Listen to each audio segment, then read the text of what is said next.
যারা মনে করেছে খাও দাও ফুর্তি করো, দুনিয়াটা মস্ত বড়, আমোদ প্রমোদে যারা মেতেছিল, শয়তানের ধোকায় পড়ে ওয়াসওয়াসায় পড়ে যারা হাজার গুনাহের সাগরে হাবুডুবু খেয়েছে, যারা নেক আমল করবে না, ওরা যখন কবরে যাবে তাদেরকে যখন প্রশ্ন করা হবে মার রব্বুকা, ওই গুনাহগার আল্লাহর অবাধ্য গোলাম নাফরমান জবাব দিতে পারবে না।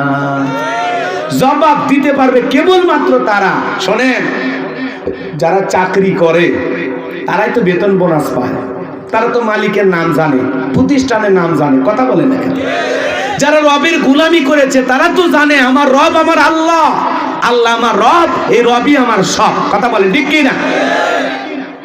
তো আপনি রবের গোলামি করেছেন, এই গোলামির বিনিময়ে আল্লাহ আপনাকে আমাকে দেবেন জান্নাত, বেতন বোনাস হিসাবে কে দেবেন? জান্নাত। সুবহানাল্লাহ বলেন। আর যারা জান্নাতে যাবে তারা মাওলা পাকের দিদারে ইলাহি তাদের ভাগ্যে জুটবে। সুবহানাল্লাহ বলেন। আপনারা মহান সৃষ্টি কর্তা আল্লাহ তাআলাকে দেখতে চান না? তাহলে জান্নাতে যাওয়ার দরকার আছে না? না, জান্নাতে কি এমনি এমনি যাওয়া যাবে? কি করা লাগবে? নেক আমল করা লাগবে। আজকে মুসলমানের কবরের ভয় না।